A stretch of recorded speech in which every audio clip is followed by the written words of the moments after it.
When it goes to Hallmark movies now, you know there's a shot it's probably not going to be that good. This is one called Sugar Plum Twist. Zero people knew about this unless you watched Hallmark Channel constantly. And by constantly, I mean they advertise this with their Hallmark Movies Now ads. With an exclusive movie, also with Every Time a Bell Rings, which I have already reviewed and the review is out now. A beloved tradition gets a whole new beat. After falling, let's try that word one more time. After failing to get their coveted role of the Sugar Plum Fairy in this year's production of The Nutcracker, the lead star joins forces with Natalia. And to create a surprise reprise of the dance, The Sugar Plum Fairy, with a Latin twist. This is one that really did not work for me. I enjoy a good dance film. I mean, I'm a big musical guy. I'm a big dance guy. I danced and I sung in a show choir. This was kind of made for me. What really disappoints me here is that this has the director of 3 really good films here. Christmas at Graceland, A Christmas Love Story, and Wedding at Graceland. It also has the director of Christmas at Graceland, Home for the Holidays. I did not really care for that one all that much, but that's besides the point. With a film like A Christmas Love Story and Christmas at Graceland, which was beloved by people, mainly Christmas at Graceland because they got a sequel, which really surprised me because they rushed that thing out like crazy. That movie came out in 2018, and Wedding at Graceland came out in under 7 months later.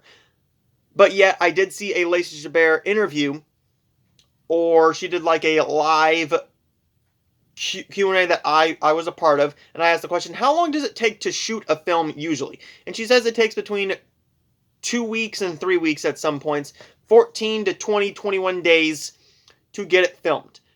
Eric Close is a Hallmark veteran at this point. When you've done one film, you've done multiple of them. This film, the direction is very flawed. I thought that Jamie Hyder, let's talk about her for a minute.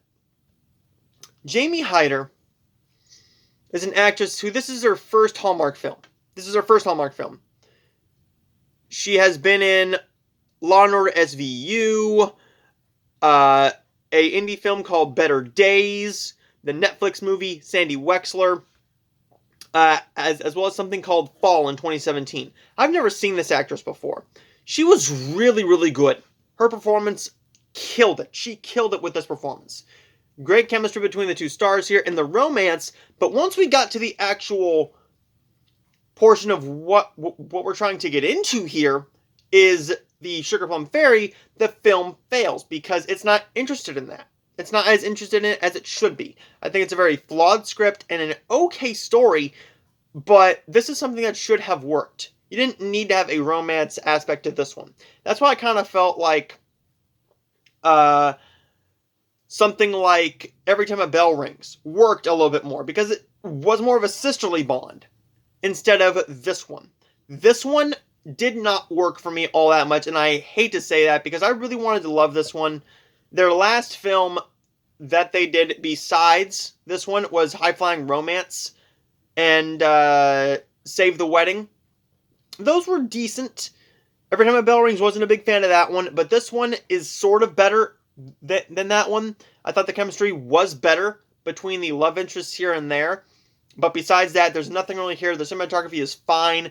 The costume design is on point. I loved that. Sugar Plum Twist is going to get a C. I will see all of you guys next time for my review of A Very Merry Bridesmaid. And then, of course, Merry Christmas. So I will see all of you guys next time.